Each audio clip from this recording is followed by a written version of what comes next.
नमस्कार दोस्तों। जैसा कि हमारा सब्जेक्ट है ऑब्जेक्ट ओरिएंटेड सिस्टम डिज़ाइन और हम लोग का आज ये 8वां लेक्चर है।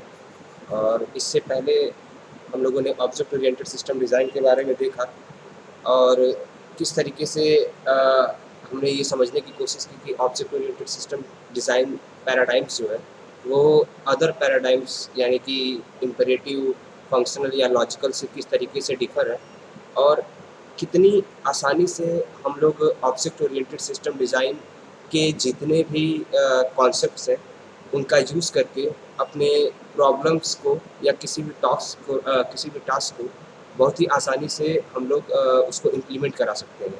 और using object oriented system design we can make a better software,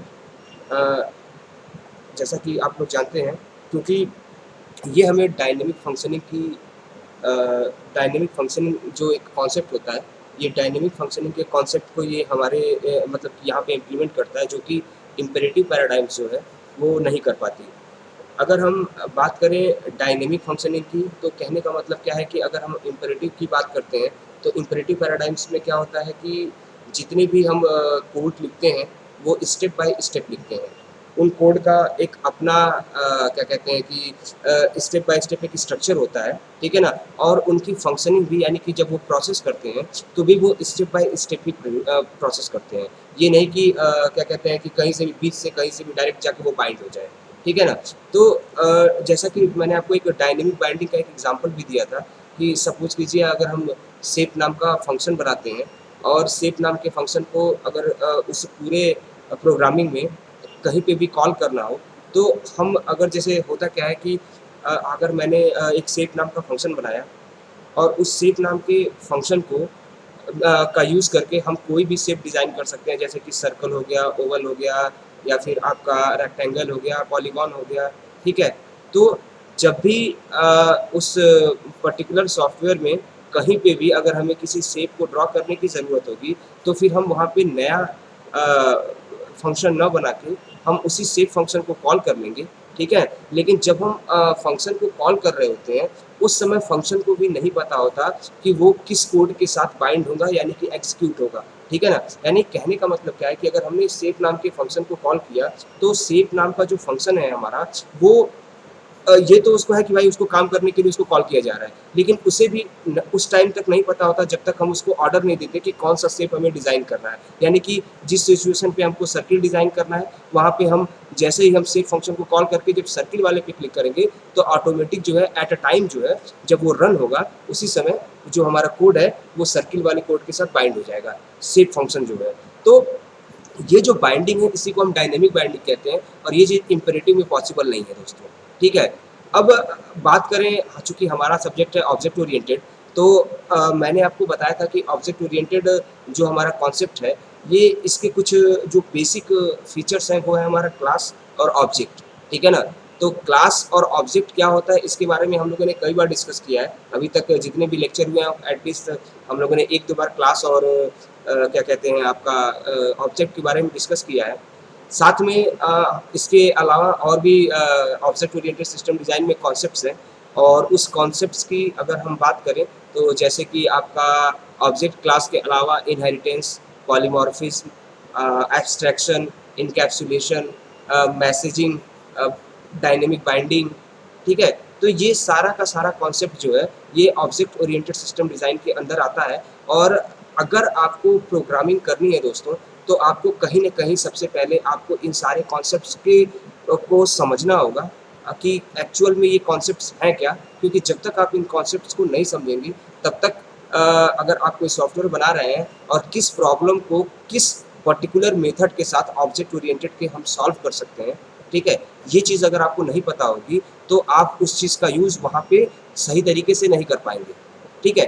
तो हम लोग जब कॉन्सेप्ट को दोस्तों डिस्कस कर रहे थे, तो कॉन्सेप्ट में हमने ऑब्जेक्ट को भी देखा, क्लास को भी देखा, हमने एब्स्ट्रैक्शन को भी देखा और पॉलीमॉर्फिज्म क्या होता है, हमने इसके बारे में भी डिस्कस किया था दोस्तों, ठीक है? जो हमारा कल के लेक्चर में जो हमारा लास्ट टॉपिक था दोस्तों, वो हमारा इनकैप्सुलेशन था दोस्तों, ठीक है ना? तो इनकैप्सुलेशन को जब हम डिस्कस कर रहे थे तो मैं थोड़ा-सा उसके बारे में डिस्कस करना चाहता हूँ कि इनकैप्सुलेशन के बारे में जब हम लोग देख रहे थे, तो एक चीज़ बार-बार आती थी डाटा हाइडिंग का या इन्फॉर्मेशन हाइडिंग। तो डाटा हाइडिंग, इन्फॉर्मेशन हाइडिंग, ये दोनों जो कॉन्सेप्ट हैं, ठीक है ना? अब एक कन्फ्यूज़न हमेशा क्रिएट होता है ऑब्जेक्ट ओरिएंटेड पैराडाइम्स में कि इनकैप्सुलेशन भी डाटा हाइडिंग को सपोर्ट करता है और एब्स्ट्रैक्शन भी डाटा हाइडिंग को सपोर्ट करता है, ठीक है? तो अगर इनकैप्सुलेशन डाटा हाइडिंग को सपोर्ट कर रहा है और एब्स्ट्रैक्शन भी डाटा हाइडिंग को सपोर्ट कर रहा है, तो फिर ये 2 कॉन्सेप्ट का नाम क्यों अलग-अलग है, ठीक है ना? तो कहने का मतलब क्या है दोस्तों कि प्रोग्रामिंग में जब भी कोई भी कॉन्सेप्ट अगर इंट्रोड्यूस किया जाता है, तो उसका अपना एक मतलब होता है, ठीक है ना? ये सही है कि इनकैप्सुलेशन या फिर एब्स्ट्रैक्शन की बात करें, तो दोनों का दोनों जो है वो डाटा हाइडिंग के फ़ेज़ में यूज़ होता है, ठीक है? लेकिन क्या हाइड करना है, ठीक है ना? ये दोनों के कॉन्सेप्ट पे डिपेंड करता है और इसी हाइडिंग जैसे कहने का मतलब क्या है, हम बार-बार कहते हैं ना कि ऑब्जेक्ट एक जैसे हो सकते हैं। समझ में आ रहा है कि नहीं आ रहा है? यानी कि हमने क्या कहा कि अगर हमने मैन नाम का एक एग्ज़ाम्पल के थ्रू मैं समझाने की कोशिश कर रहा हूँ कि अगर एक मैन नाम का एक ऑब्जेक्ट हम लेते हैं, तो जितने भी मैन हैं, वो एक एज़ अ ऑब्जेक्ट होंगे और अगर हम जो क्लास होता है, वो कलेक्शन ऑफ ऑब्जेक्ट्स होता है, ठीक है ना?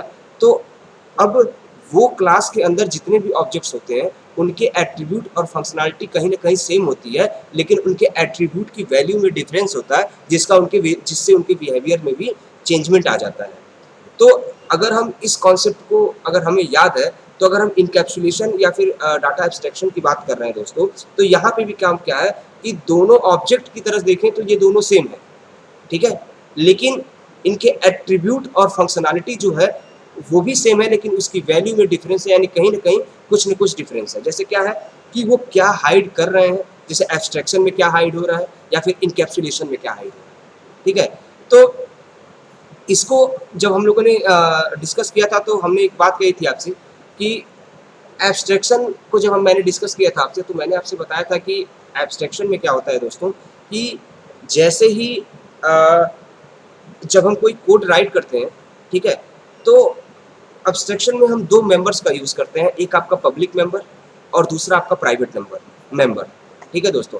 तो जो हमारा जो भी कॉन्सेप्ट्स या जो भी फंक्शनैलिटी हम पब्लिक से शो करना चाहते हैं, उसको हम पब्लिक मेंबर के अंदर रखेंगे।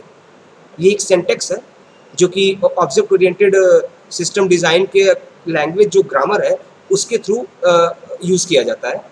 तो जो भी हम पब्लिक को शो करना चाहते हैं एब्स्ट्रैक्शन के अंदर, उसको हम क्या करते हैं, पब्लिक मेंबर के अंदर रखते हैं और जिस फंक्शनैलिटी को हमें यूज़र को शो नहीं कराना होता, उसे हम प्राइवेट मेंबर में रखते हैं। यानी कि अगर हम दोस्तों बात करें, तो एक आपका पब्लिक हो गया और एक आपका प्राइवेट हो गया, ठीक है ना? प्राइवेट मतलब वो चीज़ जो शो होना मतलब कि जिसको हमें शो कराना है, ठीक है ना? और पब्लिक मतलब वो चीज़ सॉरी प्राइवेट मतलब वो फंक्शनैलिटी जिसको हमें शो नहीं कराना। अगर एक छोटे से रियल लाइफ़ के एग्ज़ाम्पल को लेके देखें, तो अगर हम बात करें कि अगर हमें कार को ड्राइव करना है, ठीक है ना? तो हमें ये जानना है कि कार को कैसे ड्राइव किया जाता है, ठीक है ना? ना कि हमें ये जानने से कोई मतलब होता है कि कार कैसे बना है, यानी उसका इंजन कैसे बना है, कैसे उसमें नट लगाया गया है, ठीक है ना? तो उसकी अंदर की फंक्शनैलिटी से यूज़र का कोई मतलब नहीं होता। यूज़र का मेन मकसद क्या होता है कि भाई अगर कार है, तो ये चलती है तो इसको ड्राइव कैसे किया जाए। तो सेम यही कॉन्सेप्ट जो है, डाटा एब्स्ट्रैक्शन जो है, ये आपका ऑब्जेक्ट ओरिएंटेड सिस्टम डिज़ाइन में भी देता है, यही फैसिलिटी। कहने का मतलब क्या है कि अगर आपने कोई सॉफ्टवेयर बनाया, ठीक है ना?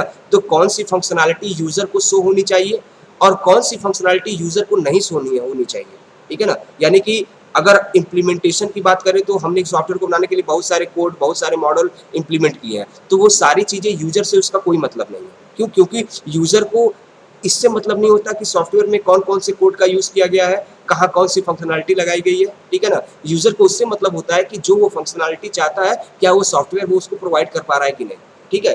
तो डाटा एब्स्ट्रैक्शन क्या करता है कि वो जो चीज़ें जो यूज़र से जिनका कोई मतलब नहीं होता, उनको वो हाइड कर देता है और जिन चीज़ों से यूज़र का मतलब होता है, यानी फंक्शनैलिटी का मतलब होता है, उनको वो क्या कहते हैं, शो कर देता है और इसका यूज़ वो 2 मेंबर पब्लिक और प्राइवेट मेंबर का यूज़ करके करता है, ठीक है? अब बात कर रहे थे हम इनकैप्सुलेशन की, तो इनकैप्सुलेशन में भी क्या होता है दोस्तों कि डाटा हाइडिंग यहाँ पे भी हो रही है। लेकिन यहाँ कहने का मतलब क्या है कि इसमें हम क्या कहते हैं, एक ऑब्जेक्ट के जितनी भी फंक्शनैलिटी होती है और उसके जो एट्रीब्यूट्स होते हैं हमको एक साथ कैप्सुलेट कर देते हैं, ठीक है ना। तो ये जो हम किसी भी ऑब्जेक्ट को कैप्सुलेट कर देते हैं तो होता क्या है कि ये जब भी जिस क्लास के अंदर पर्टिकुलर वो ऑब्जेक्ट है जिसको हमने कैप्सुलेट करके डाला हुआ है, ठीक है, या फिर जिस किसी क्लास को हमने कैप्सुलेट किया हुआ है, तो होगा ये कि वो विदिन वो क्लास जिस क्लास के अंदर वो कैप्सुलेट करके रखा हुआ है, वो अगर उसका यूज करना चाहेगा उस ऑब्जेक्ट का या उसकी फंक्शनैलिटी का, तो वो उसका यूज कर सकता है।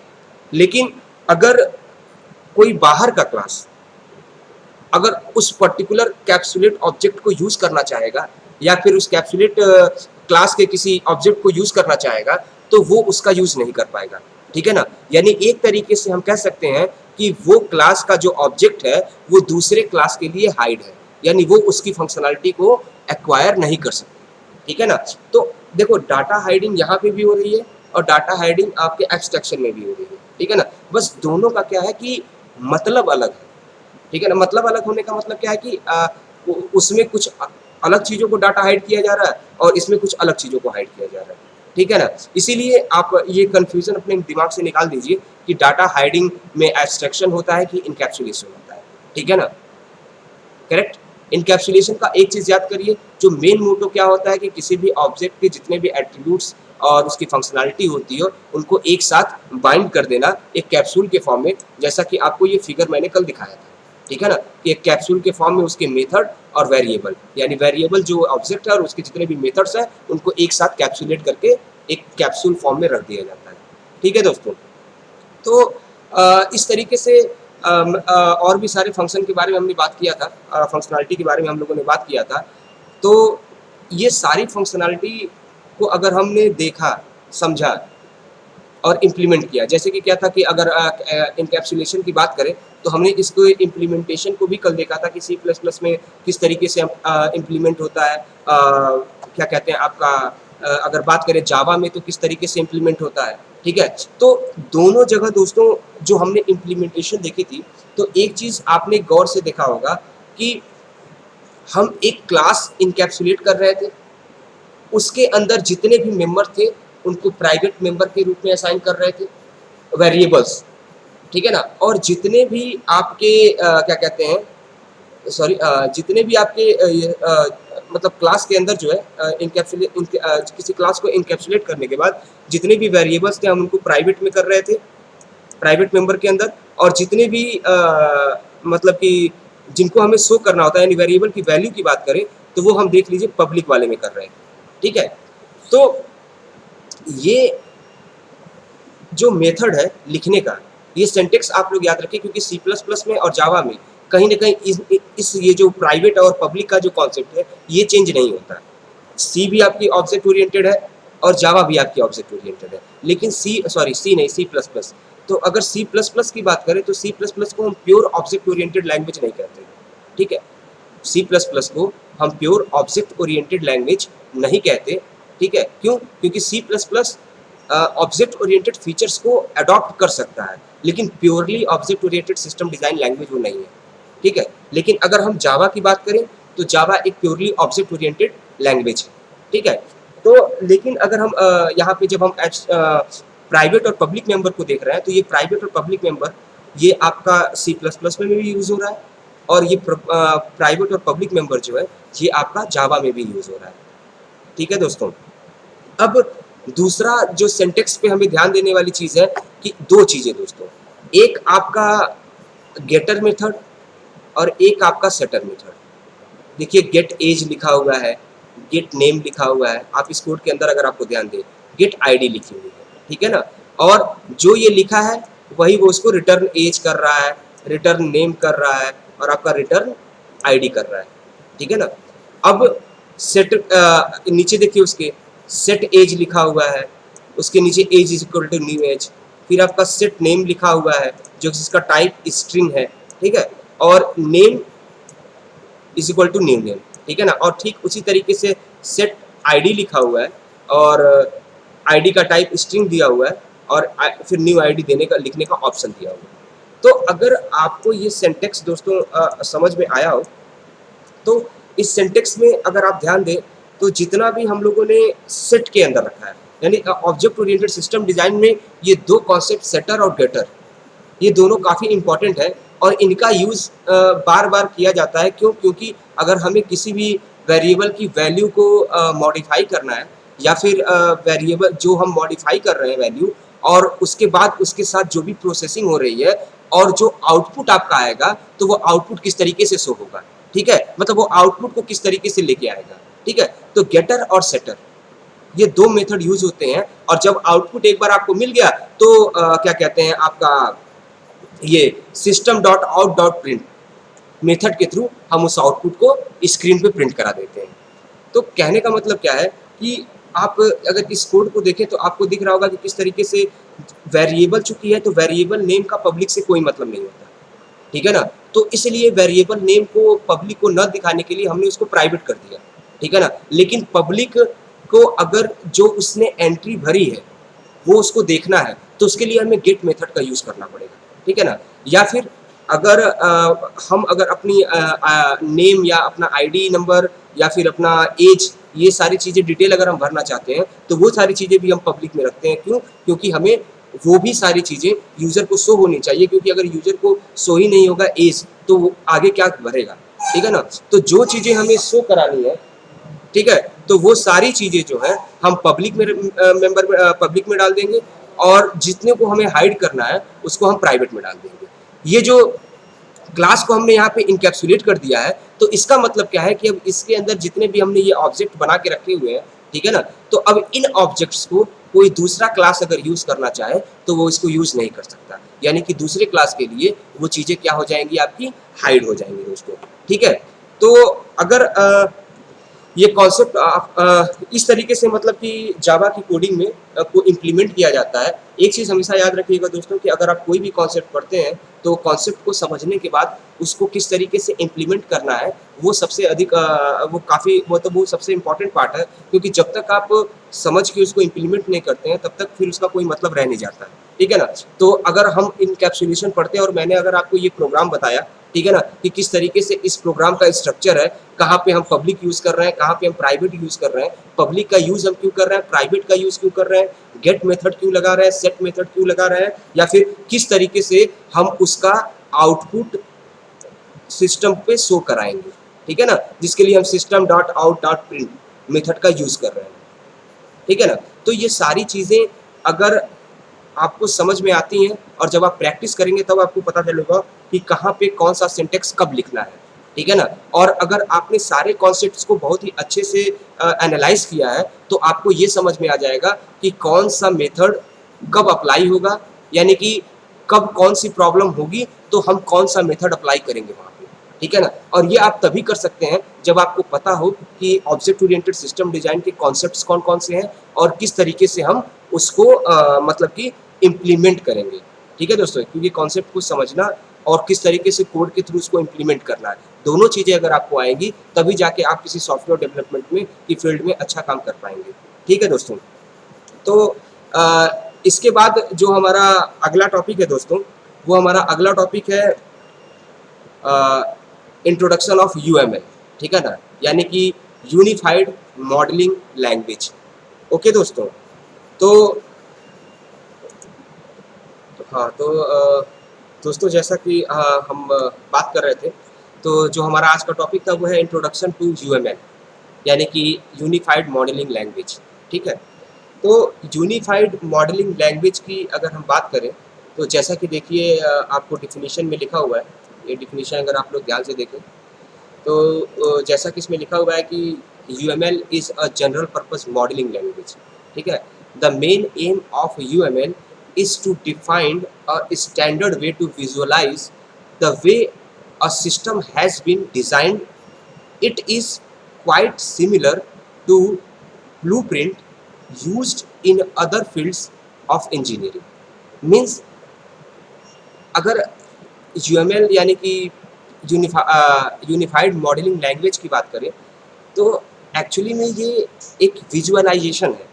विजुअलाइजेशन करने का मतलब क्या है कि अगर हम किसी भी चीज़ को अगर क्रिएट कर रहे हैं, तो उसको क्रिएट करने से पहले हम एक मॉडल बनाते हैं, ठीक है ना?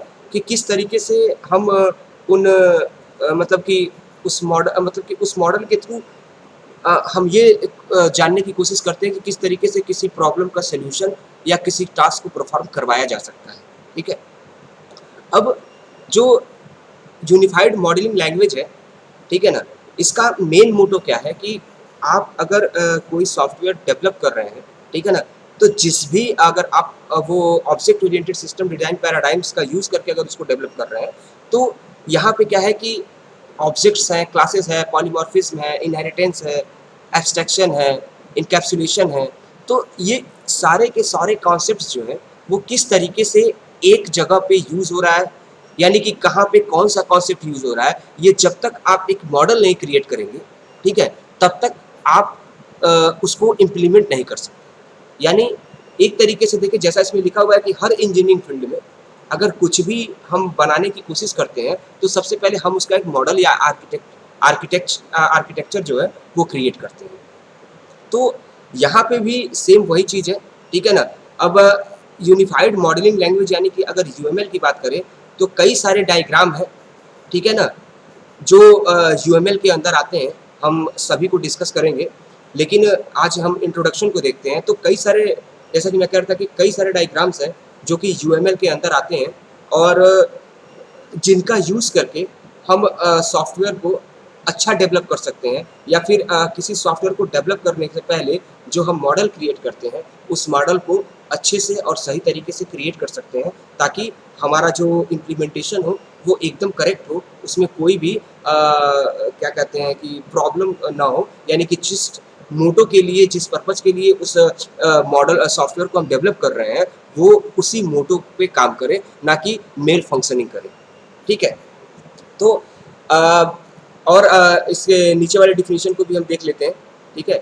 तो ये जो हमारा डेफिनेशन लिखा हुआ है, ठीक है? इसमें देखिए जिससे लिखा हुआ है कि UML is not a programming language, that is correct. क्यों? क्योंकि अगर यूएमएल के फुल फॉर्म की बात करें तो यूनिफाइड मॉडलिंग लैंग्वेज यानी कि यहाँ पे लैंग्वेज का यूज़ आपका हो रहा है, ठीक है दोस्तों? लेकिन अगर हम बात करें लैंग्वेज का यूज़ देखो दोस्तों हो रहा है, लेकिन अगर हम बात करें प्रोग्रामिंग लैंग्वेज की, तो जो हमारा प्रोग्रामिंग लैंग्वेज होता है, वो एक क्या कहते हैं कि उसमें कुछ लिखने का तरीका होता है, ठीक है ना? यानी कि किस तरीके से कौन-सा सिंटैक्स लिखा जाएगा, कहाँ पे वेरिएबल को डिफाइन किया जाएगा, कहाँ पे उसके टाइप को डिफाइन किया जाएगा, ठीक है? लेकिन अगर हम यूएमएल की बात करें तो यहाँ पे कुछ लिखने का तरीका नहीं है, यहाँ पे ड्रॉ करने का तरीका है कि कई सारे शेप्स हैं, अलग-अलग डायग्राम्स हैं आपके और उस अलग-अलग डायग्राम्स में अलग-अलग शेप हैं, जो अलग-अलग मीनिंग को डिफाइन करते हैं, ठीक है? तो अगर वो अलग-अलग मीनिंग को डिफाइन कर रहे हैं, तो कहने का मतलब क्या है सिंपल कि वो जो मीनिंग है, हमें ये समझना है कि किस ब्लॉक से क्या मीनिंग है और फिर अकॉर्डिंग टू नीड जो भी आपका जो डायग्राम है, वो जो भी बता रहा है मतलब कि जिस जिस पर्पज़ के लिए भी बनाया जा रहा है, उसमें कौन-कौन से सिंबल यूज़ हो रहे हैं, उन सिंबल का किस तरीका और कहाँ उसको लगाना है उस डायग्राम के अंदर, ये सारी चीज़ें जो हैं, वो यूएमएल बताता है, ठीक है ना? तो हम इसको प्रोग्रामिंग लैंग्वेज तो नहीं कह सकते, ठीक है ना? ये एक विज़ुअलाइज़ेशन का तरीका है कि किसी भी प्रॉब्लम को किस तरीके से सॉल्व कर सकते हैं और अगर विज़ुअलाइज़ हम कर रहे हैं और उसको विज़ुअलाइज़ करने के बाद और उसके इम्प्लीमेंटेशन के पहले बीच में जो हम मॉडल क्रिएट करते हैं, हम थ्रू यूएमएल ही हम वो क्रिएट करते हैं। इससे पहले हम लोगों ने मॉडलिंग को डिस्कस किया हुआ है दोस्तों और जब हम मॉडलिंग को डिस्कस कर रहे थे, तो वहाँ पे हमने देखा था कि मॉडलिंग एक्चुअली में है क्या? ठीक है ना? तो दोस्तों जब हम मॉडलिंग को डिस्कस कर रहे थे, तो हमने देखा था कि क्या लिखा हुआ है कि modelling is anything that represents something else, यानी कि किसी भी चीज़ को इम्प्लीमेंट किस तरीके से करना है, ठीक है ना? माने किसी भी अगर हम कुछ भी विज़ुअलाइज़ कर रहे हैं, तो मॉडलिंग के थ्रू हम उसको बना सकते हैं कि वो कैसा दिखेगा या कैसा होगा, ठीक है ना? लेकिन अगर ऑब्जेक्ट ओरिएंटेड सिस्टम डिज़ाइन की बात कर रहे थे, तो यहाँ पे मॉडलिंग में क्या होता है कि जितने भी कॉन्सेप्ट्स हम पढ़ते हैं ऑब्जेक्ट ओरिएंटेड सिस्टम डिज़ाइन के अंदर, उनका एक प्रॉब्लम को सॉल्व करने के लिए कहाँ कहाँ पे सही तरीके से इम्प्लीमेंट करें, ये हमें पहले सोचना होता है। और ये सोचने के बाद हम एक मॉडल क्रिएट करते हैं, और उस मॉडल को ही जब हम पूरी तरीके से चेक कर लेते हैं कि ये मॉडल हमारा सही है और हमारे पर्पज़ को सॉल्व कर सकता है, देन हम क्या करते हैं कि फिर उसी मॉडल को इम्प्लीमेंट करते हैं। इसीलिए देखिए पर्पज़ ऑफ मॉडलिंग में हमने बताया गया है, ये देखिए पर्पज़ ऑफ मॉडलिंग की बात करें तो पर्पज़ ऑफ मॉडलिंग में बताया गया है कि testing a physical entity before building it, यानी कि फिजिकल एंटिटी को बनाने से पहले ही टेस्ट कर लो, ठीक है ना? क्योंकि अगर एक बार चीज़ें बन गई तो फिर वो कॉस्टली है दोस्तों, ठीक है ना? वो इतनी आसानी से आप उसको मतलब कि फिर से दोबारा नहीं कर सकते, क्योंकि उसमें कॉस्ट अप्लाई हो चुका होगा। तो चूँकि कॉस्ट हम बार-बार नहीं लगा सकते, तो हम सबसे पहले क्या करते हैं कि जो हमें फिजिकल एंटिटी बनानी होती है, उसका हम एक मॉडल क्रिएट करते हैं। अगर वो मॉडल सही लगता है, हर टेस्ट में सक्सेसफुल होता है, देन आफ्टर क्या करते हैं कि हम फिर उस पर्टिकुलर मॉडल को एक फिजिकल एंटिटी में कन्वर्ट कर देते हैं, चेंज कर देते हैं। तो मॉडलिंग बड़ी काफ़ी इम्पोर्टेंट चीज़ है, और मॉडलिंग को अगर हम चूज़ कर रहे हैं, और ये भी दोस्तों बहुत इम्पोर्टेंट है कि किस तरीके से हम मॉडल बना रहे हैं, ठीक है ना? और कस्टमर को कितना समझ में आ रहा है। कम्युनिकेशन विद कस्टमर देखिए इसका दूसरा पॉइंट है। विजुअलाइजेशन मतलब कि जो हम सोच रहे हैं उसको हम वहाँ इम्प्लीमेंट कर रहे हैं, फिर हमें लगता है कि कुछ गलत है तो फिर मॉडल में से उतना चीज़ हम हटा रहे हैं, वहाँ पे दूसरे कॉन्सेप्ट को इम्प्लीमेंट कर रहे हैं। और कॉम्प्लेक्सिटी को भी ये कम करता है, ठीक है ना? क्योंकि एक बार अगर हमने पूरा मॉडल बना लिया तो फिर हमें उसको अगर हम ध्यान से देखें तो फिर हमें समझ में आता है कि कौन सा कोड दोबारा यूज़ हो रहा है, या किस कोड को हटाने से भी काम चल सकता था।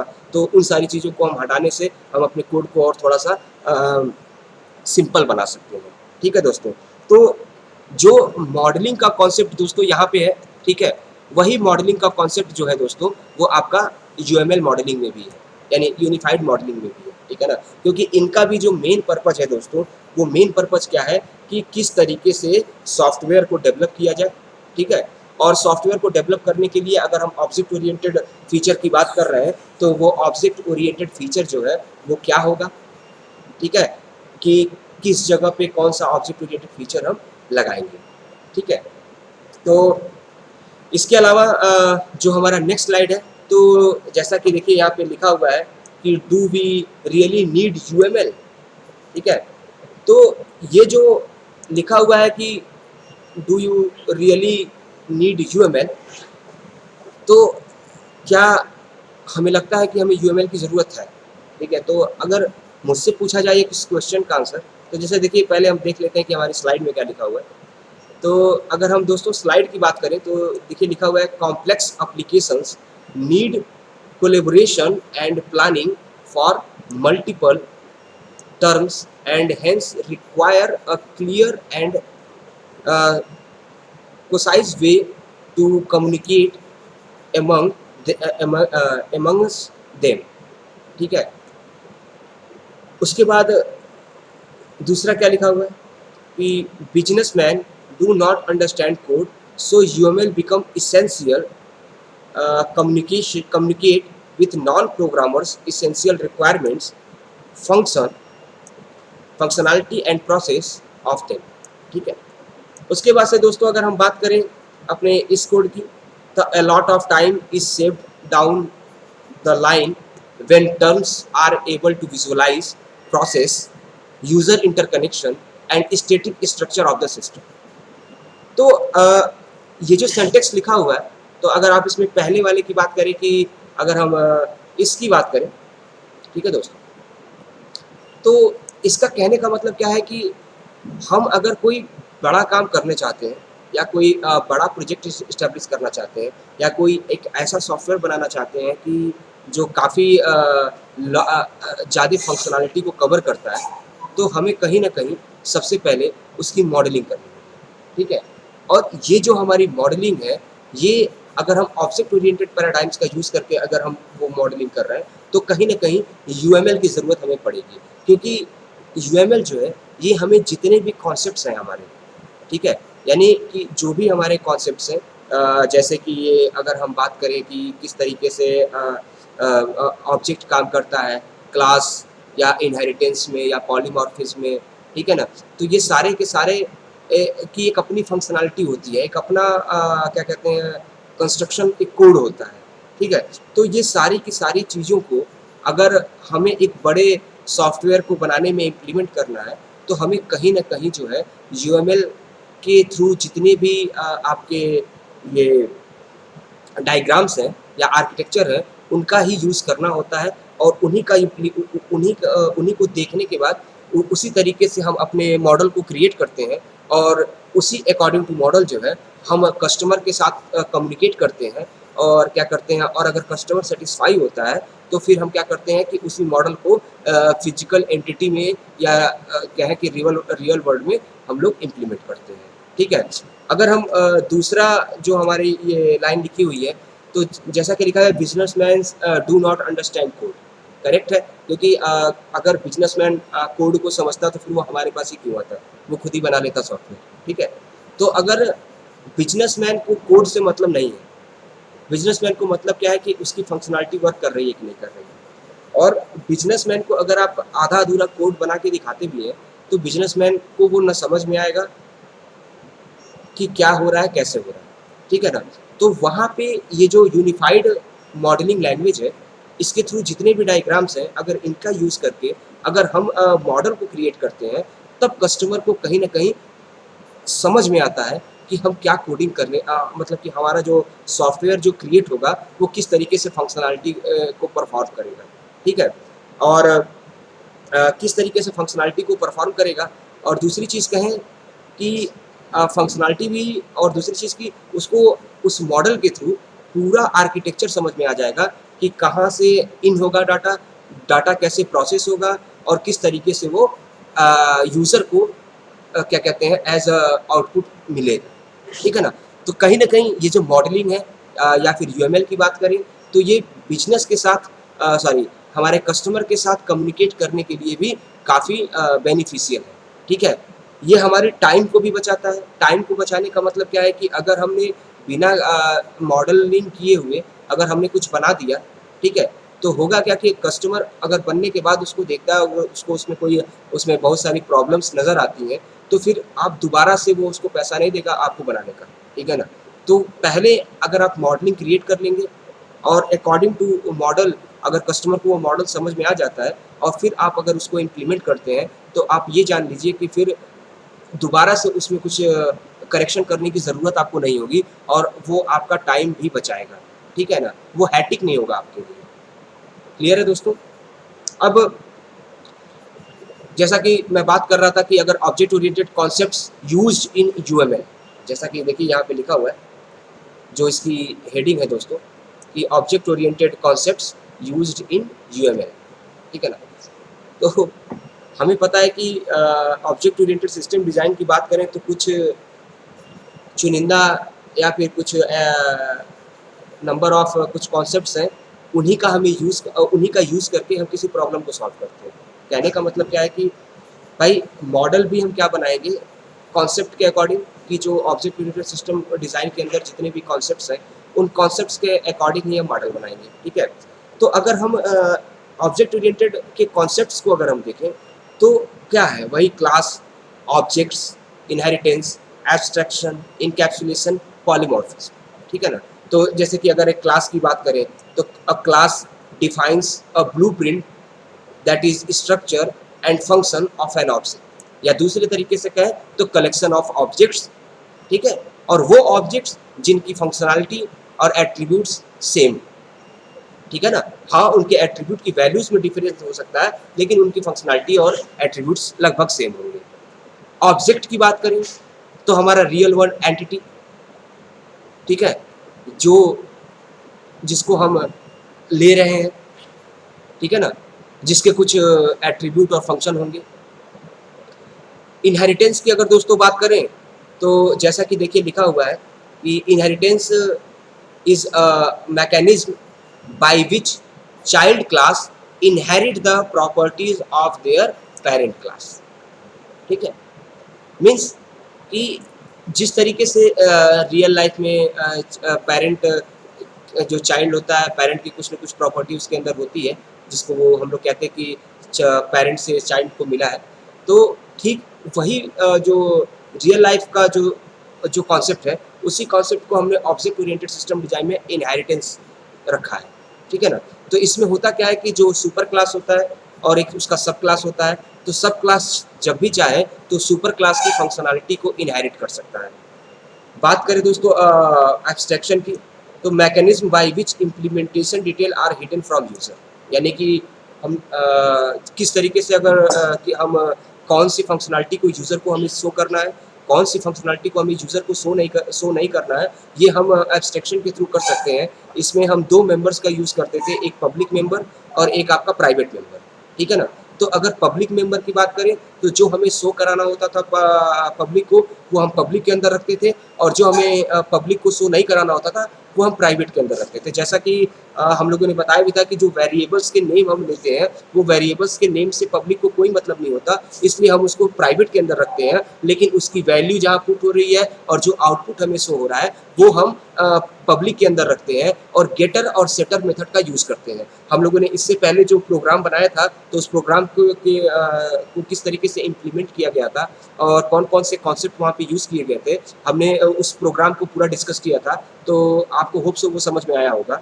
फिर इनकैप्सुलेशन है, यहाँ पे क्या है कि वेरिएबल को और बात करें वेरिएबल के जो आपके फंक्शनैलिटी या मेथड्स होते हैं, उनको एक साथ कैप्सुलेट किया जाता है, ठीक है?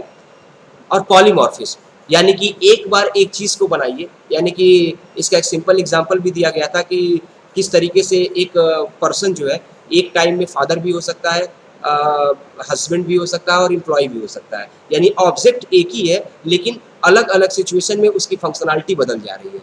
तो यही है पॉलीमॉर्फिज्म दोस्तों। ठीक इसी तरीके से अगर हम कोई फंक्शन बना रहे हैं, जैसे कि हमने शेप नाम का फंक्शन बनाया और अब हमें आगे चल के कोड में कहीं सर्किल बनाने की ज़रूरत पड़ रही है, या कहीं आगे चल के कोड में हमें रेक्टेंगल बनाने की ज़रूरत पड़ रही है, तो हम क्या करेंगे कि बार-बार नया शेप नाम का कोई फंक्शन ना बना के हम बार-बार उसी फंक्शन शेप नाम के फंक्शन को कॉल कर लेंगे और उसी का यूज़ करके हम जो भी शेप ड्रॉ करना है, हम ड्रॉ कर लेंगे। तो ये आपका पॉलीमॉर्फिज्म था दोस्तों। तो ये जो आपके 6 कॉन्सेप्ट्स हैं, इन्हीं कॉन्सेप्ट को हम लोग ध्यान में रखते हुए यूएमएल यानी कि यूनिफाइड मॉडलिंग लैंग्वेज का में इम्प्लीमेंट करते हैं। यूएमएल एक कहें तो कई सारे डायग्राम्स का कलेक्शन है, ठीक है ना? और इसमें जितने भी डायग्राम्स हैं, वो सारे के सारे डायग्राम्स कहीं न कहीं हमारे ऑब्जेक्ट ओरिएंटेड से रिलेटेड जितने भी प्रॉब्लम्स हैं, उनको सॉल्व करने में यूज़ होते हैं। ठीक है दोस्तों? अगर हम यूएमएल से रिलेटेड जितने भी डायग्राम्स हैं, अगर इनका यूज़ करके अगर हम कोई कोड बना लेते हैं, ठीक है ना? तो आप ये मतलब कि कोई भी मॉडल क्रिएट कर लेते हैं, तो फिर वो मॉडल आसानी से यूज़र को भी समझ में आ जाता है, ठीक है? और साथ ही साथ अगर हम कहें तो क्या कहते हैं कि एक बार अगर आपने मॉडल क्रिएट कर लिया, देन उसको अगर आप इम्प्लीमेंट कर रहे हैं, तो उसमें गलतियों की संभावनाएँ भी बहुत कम हो जाएँगी। लेकिन एक चीज़ आप समझिए कि कोई भी मॉडल बनेगा, तो उसके कॉन्सेप्ट के अकॉर्डिंग ही बनेगा। और ऑब्जेक्ट ओरिएंटेड सिस्टम डिज़ाइन की ये जो 6 है, यानी कि class, object, inheritance, abstraction, encapsulation और पॉलीमॉर्फिज्म, ठीक है ना? ये सारे के सारे कॉन्सेप्ट्स दोस्तों ऑब्जेक्ट ओरिएंटेड सिस्टम डिज़ाइन के अंदर यूज़ होते हैं, और इन्हीं का यूज़ करके हम कहीं न कहीं अपने प्रॉब्लम्स को ऑब्जेक्ट ओरिएंटेड पैराडाइम्स के अंदर सॉल्व करते हैं।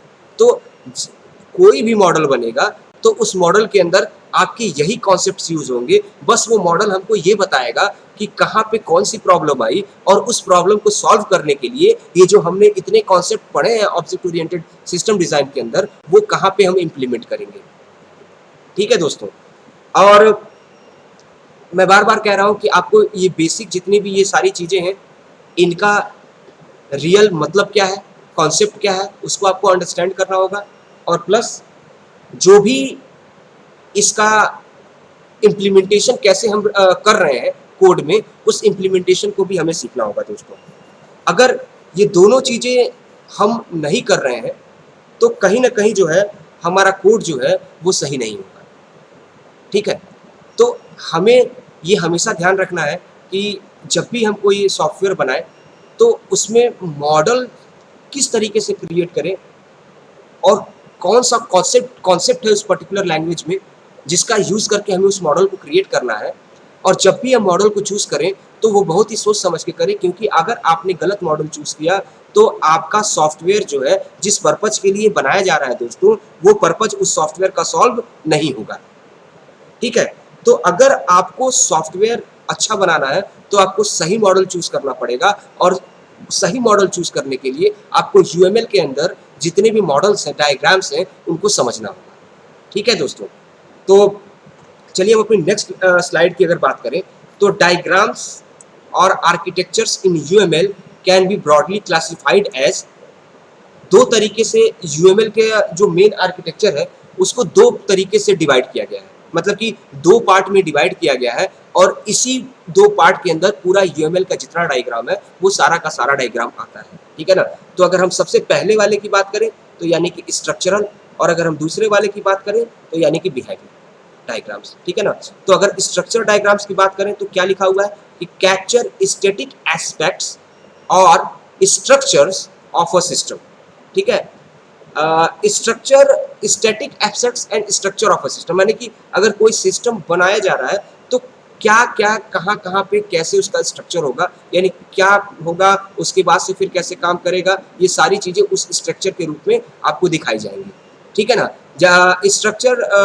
Structure diagrams includes component diagrams, object diagrams, class diagrams, deployment diagrams. ठीक है ना, यानी कि कंपोनेंट कौन कौन से यूज हो रहे हैं, ऑब्जेक्ट क्या है यूज हो रहा है, क्लास क्या यूज हो रहा है, डिप्लॉयमेंट क्या है।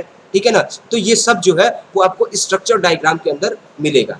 ठीक है ना, तो आप जैसा कि देख रहे हैं कंपोनेंट डायग्राम ये एक अपना अलग डायग्राम है, ऑब्जेक्ट डायग्राम ये अपने आप में एक अलग कॉन्सेप्ट है, क्लास डायग्राम ये अपने आप में एक अलग कॉन्सेप्ट है। ठीक है, तो अगर इसी तरीके से दोस्तों अगर हम बिहेवियर डायग्राम्स की बात करें तो जैसा कि इसमें देखिए लिखा हुआ है कि कैप्चर डायनेमिक एस्पेक्ट्स और बिहेवियर्स ऑफ द सिस्टम, यानी कि कंपोनेंट क्या यूज किया, ऑब्जेक्ट क्या यूज किया, क्लास क्या यूज किया, उसको किस तरीके से इंप्लीमेंट किया, ये आपका स्ट्रक्चरल है। लेकिन इनको इंप्लीमेंट करने के बाद क्या उसका बिहेवियर है, यानी कि उसका आउटपुट क्या निकल के आ रहा है, वो आपका वो जो डायग्राम शो करेगा वो होगा आपका बिहेवियर डायग्राम। और उसके अंदर आपके आते हैं user case diagram, static diagrams, active diagrams और इंटरेक्शन डायग्राम्स। ठीक है दोस्तों, तो इन्हीं सब डायग्राम्स का यूज करके हम कहीं ना कहीं अपने सॉफ्टवेयर को क्रिएट करते हैं, मतलब कि सॉफ्टवेयर के लिए जो मॉडल क्रिएट करते हैं वो इस स्ट्रक्चर और बिहेवियर डायग्राम का के अंदर जितने भी डायग्राम्स होते हैं उनका यूज करके हम क्रिएट करते हैं। अब अगर हम थोड़ा सा और देखें तो देखिए जैसे कि ये आपका लिखा हुआ है कि hierarchy of diagrams according to UML, तो देखिए उसमें एक डायग्राम है, तो डायग्राम का जो ट्री स्ट्रक्चर है उसमें बिहेवियर डायग्राम है और आपका स्ट्रक्चरल डायग्राम है। ठीक है ना, अब अगर बिहेवियर के अंदर आ जाए तो आपका एक्टिव डायग्राम है, इंटरेक्शन डायग्राम है, स्टैटिक मैकेनिज्म डायग्राम है, यूजर केस डायग्राम है। ठीक है ना, और इंटरेक्शन डायग्राम के अंदर अगर बात करें तो communication diagram, interaction overview diagram, sequence diagram, time diagram, ये सारी चीज़ें आ रही हैं। ठीक है ना, ये सब की सब किसके अंदर है, अगर हम देखें तो ये बिहेवियर के अंदर है। ठीक है, दूसरी तरफ अगर हम स्ट्रक्चरल की बात करें तो इसके अंदर हम देख रहे हैं क्या, class diagram, composite structure diagram, component diagram, deployment diagram, object diagram, package diagram, profile diagram, यानी कि ये जो सारे हैं ये आपके स्ट्रक्चर डायग्राम। तो ये जो जितने भी डायग्राम्स हैं दोस्तों, इन्हीं डायग्राम्स का यूज करके हम कहीं ना कहीं अपने सॉफ्टवेयर को डेवलप करते हैं। ठीक है, और अकॉर्डिंग टू नीड जहाँ जो भी एक प्रॉब्लम आती है उस प्रॉब्लम को हम सॉल्व करते हैं दोस्तों। ठीक है, तो होप सो आप लोगों को ये मेरा आज का लेक्चर समझ में आया होगा। जब हम नेक्स्ट टॉपिक पे दोस्तों मिलेंगे तो जो हमारा नेक्स्ट टॉपिक होगा वो हमारा होगा इन्हीं एक एक डायग्राम को, यानी कि बिहेवियर डायग्राम के अंदर या आर्किटेक्चर के अंदर कौन कौन से मॉडल्स आते हैं, स्ट्रक्चरल डायग्राम के अंदर आपके कौन कौन से मॉडल आते हैं, उन मॉडल के बारे में हम डिस्कस करेंगे। और उसके बाद से जो हमारे आगे की यूनिट्स हैं दोस्तों, उस आगे की यूनिट्स में हम इन्हीं एक एक डायग्राम को और डिटेल में पढ़ेंगे कि किस डायग्राम में कौन सा सिंबल यूज होता है और किस तरीके से हम उसको क्रिएट करते हैं और उसका पर्पस क्या होता है कि हम क्यों कोई भी डायग्राम, चाहे स्ट्रक्चरल हो चाहे बिहेवियर हो, उसके अंदर जितने भी डायग्राम है वो कब और किस कंडीशन पे क्रिएट करते हैं। ठीक है दोस्तों, तो होप सो आप लोग को आज का लेक्चर मेरा समझ में आया होगा। और एक चीज़ दोस्तों याद रखिए, अगर आपको ऑब्जेक्ट ओरिएंटेड सिस्टम डिज़ाइन का कॉन्सेप्ट समझना है तो आप आँख बंद करके मेरे सारे वीडियोज़ लेक्चर को देखिए। कहीं न कहीं ये काफ़ी अच्छा होगा और आप बहुत ही आसानी से object oriented system design language को सीख सकते हैं। यानी मैं आप इसमें जावा और सी प्लस प्लस दोनों के कॉन्सेप्ट को लेके चलूँगा और जो भी कॉन्सेप्ट आपको सबसे अच्छा लगेगा, जो भी लैंग्वेज आपको मतलब अगर आप मेरी क्लास को करते हैं तो आपको सी भी समझ में आ जाएगी, जावा भी समझ में आ जाएगी क्योंकि मैं दोनों के एग्ज़ाम्पल को लेके चलूँगा। ठीक है दोस्तों? तो थैंक यू वेरी मच और कल हम फिर नए लेक्चर के साथ आपसे मिलेंगे। Thank you very much.